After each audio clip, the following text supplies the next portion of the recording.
All right, let's go through our Behemoth wrist series. We're going to start with some active stretches through the wrist, and then we're going to go through some active ranges of motion through some wrist push-ups and some different things. But we're going to shoot for about 10 repetitions of every movement, working our way to potentially 2 or 3 rounds of this, accumulating 20 to 30 repetitions.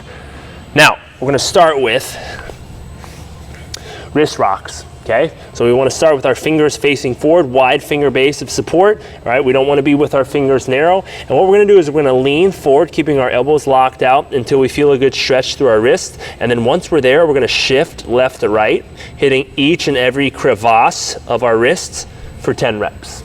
Okay, from there, I'm going to then turn my fingers back around, and I'm going to go lean back, keeping my elbows straight until I feel a good stretch to my wrist. Shift left to right. 10 reps.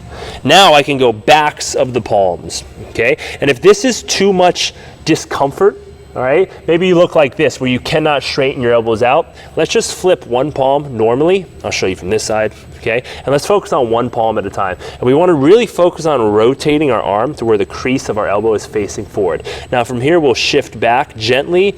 Once we feel a good stretch, we'll shift left to right for 10 reps. If we're doing both sides, okay, same thing here. Now, what I want you also to understand is the further I move my hands away from my body, the more body weight we put onto our wrists. The closer our hands are to our body, the less body weight we put onto our hands. So if you have your hands way out here and it's way too uncomfortable, just walk them back closer to the center of your mass, okay? From there, what we're going to go into now is we're going to go back onto what we call a palm peel.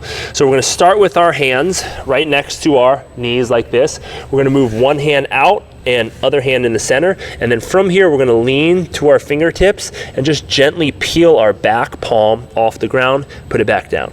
Lean, put it back down. Lean, put it back down. We'll do 10 reps there or whatever's prescribed within the program.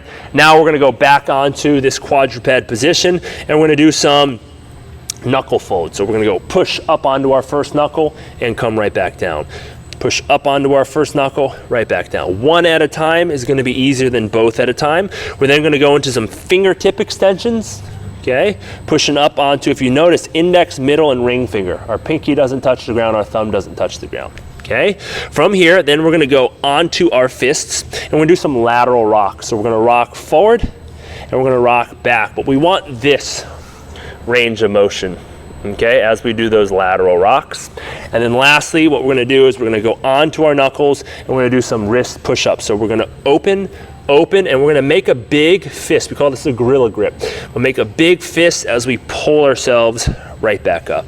Open, pull, pull. Again, one at a time is going to be easier than both at a time. And the big point of emphasis that we want to make on all of these is moving your hands away from the center of your mass or away from your legs is going to make this more challenging. Bringing them closer is going to make them easier. So, for example, if I'm doing my knuckle folds, having my hands here, sitting my hips back to my heels is going to be a lot less body weight than if I went here, and this is going to be a lot less than if I went here. Does that make sense? Cool. That right there is the Behemoth wrist series.